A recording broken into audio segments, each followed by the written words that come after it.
Did you see that the Department of Justice just announced that they're going to start prioritizing denaturalizing people, and once again, they're claiming that they're only going after criminals? This is part of DOJ's 5 new top enforcement priorities for the Civil Rights Division, which include targeting DEI initiatives, combating just anti-Semitism, investigating gender-affirming care, bringing litigation against sanctuary jurisdictions, and of course, denaturalizing U.S. citizens.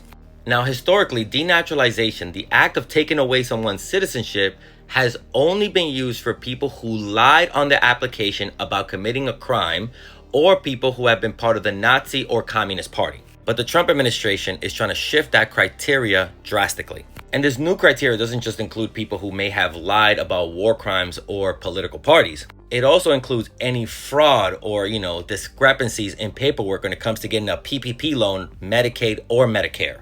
And another major shift for the Trump administration is that historically they've gone after people who lied or committed crimes before they became citizen, but now they're even going to look at your post-naturalization conduct. So before, if you had naturalized and you committed a crime, you were treated like a U.S. citizen because you are. But now, if you're a naturalized citizen and you commit a crime, it seems like they may strip you of everything and likely deport you, being treated the same way as we've seen this administration treat other migrants. And what's even more malicious is that the Trump administration is bringing these denaturalized cases through civil courts rather than criminal. They're doing this because in civil court, the government is now required to give you a lawyer, meaning that the individual has to spend all that money getting a lawyer to try and fight this case that the government has brought to them.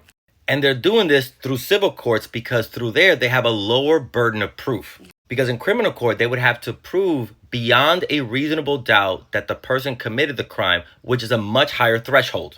This will also affect any family member who got citizenship or status through the person who's being denaturalized, meaning the wife or the children could also be denaturalized. This is still a developing story, so we'll see what this administration does with this policy. But with this administration, we always hear that they're going after criminals, and then we see them going after innocent people. And as always, please consider becoming a paid subscriber on here so I can continue bringing you stories like these.